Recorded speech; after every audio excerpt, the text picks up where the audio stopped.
So I built another Keezer. I was commissioned to build this one on the occasion of my squadron's change of command. Anyhow, we wanted something for our boss to remember us by, and he loved the Keezer I built last year, and we all wanted to get him one. So I took the design of the last one and improved upon it. In this video, I'll walk through the build and highlight some places where I've either improved technique or used less expensive materials from my last build. If you haven't already seen my last Keezer build, please check out the playlist on this channel. As I mentioned, this is basically the same design as the last one. Obviously, I built this around a smaller freezer, so you can see that the design is pretty versatile. I used construction grade 1/2-inch plywood for the shell instead of nice 5-ply, as I did for the last one. I also doubled up the bottom over the casters. I used 3/4-inch ply for the bottom on my last Keezer, which meant I had to buy extra material. In this case, I was able to use scrap from the single 4x8 sheet, which saved a bit of money. Although I didn't film it, you can see that I cut rabbets along the edges of the shell sides and dados along the bottom of those side pieces. This allowed me to dry fit everything before gluing it up. It also gave me more surface area for the glue up. Considering that and the fact that I eventually covered the whole thing in pallet wood, I'd say that I didn't lose any rigidity in the structure and probably cut down on the overall weight of the thing as well. Anyhow, I bolted the casters to the bottom of this one instead of using screws to attach them. This was probably more expensive, but it was the better way to do it, I think.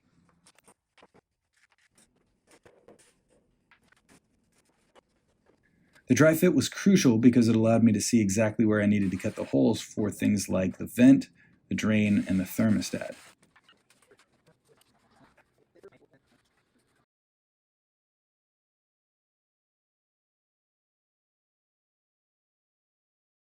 And once I had everything constructed and the holes cut out, I was able to put the whole thing together.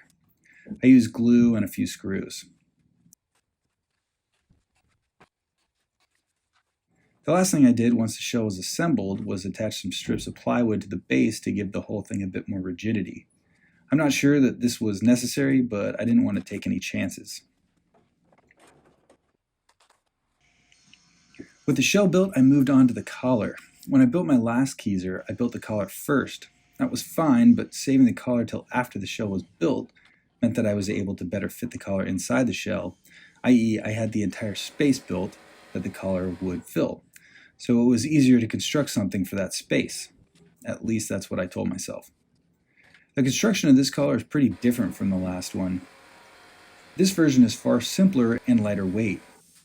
The last collar was made from solid wood 1x10s, sandwiched together with a small gap that was filled with spray foam. This one is made from 1/2-inch veneer plywood, Luan, and sheet insulation. I first constructed the outside box using butt joints, glue, and pin nails. Then I cut the foam sheets to fit inside that box and attached them to the interior of that box using spray adhesive.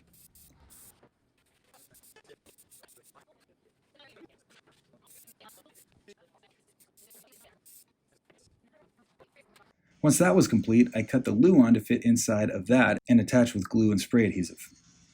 This made for a much thinner, 1.25" overall, and lighter collar in the end. With strips of Luan to cap the top and bottom, the collar was done. It made for a very clean look that fit perfectly.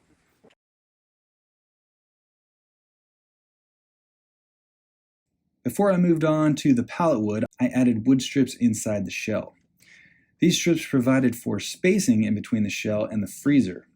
Now I'll mention here that I'm not a refrigerator expert, but I've been told that modern refrigerators and freezers use their outer skin to displace heat into the ambient air, much like a heat sink. So knowing this, I wanted to make sure there was a gap in the shell to allow for airflow. My last Keezer had the same feature, but by total accident. I used the gaps and strips as shims to account for a dent in the freezer. So I'm hoping that that happy accident results in better longevity. Only time will tell.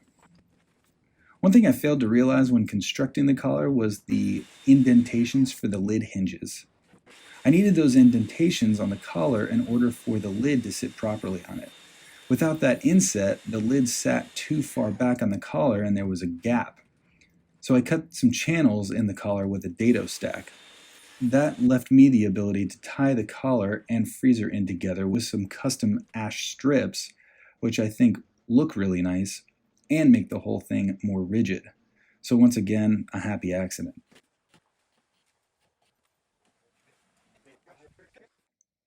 My last Keezer was pretty robust and strong, but one of the things that I don't love about it is the way the collar is attached to the shell.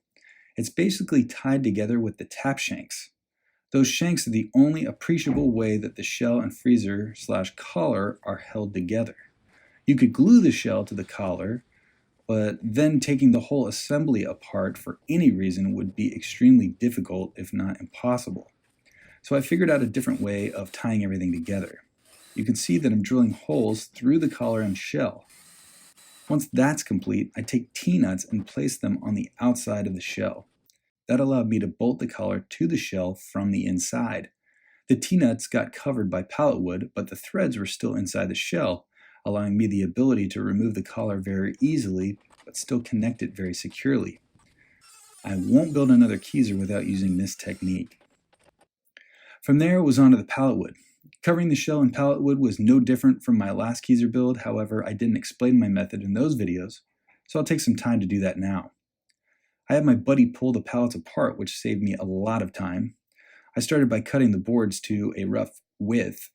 With that complete, I stood them on end and ripped them to a thickness of 1/4 inch. This gave me a relatively uniform thickness and gave me a better glue surface.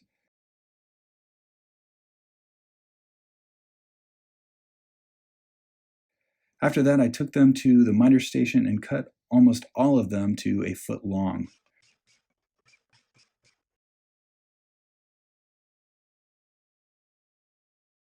From there, it was a matter of gluing and nailing them to the shell. The technique of arranging the pallet tiles is similar to what you might use to install hardwood floors. You stagger at the edge so that there is no apparent pattern that repeats. I glued the back, then pin nailed in from the front. On my last Keezer, I nailed all the pallets in from the back so that the heads wouldn't show, but I figured that this particular style is conducive to small imperfections like tiny nail heads. You really can't tell unless you're right up close anyhow. And this allowed me to move a lot faster. I'd lay the pallet tiles down, then use a pull saw to trim the overhang. You'll notice I started on the side so that the front pallets would overlap those exposed edges.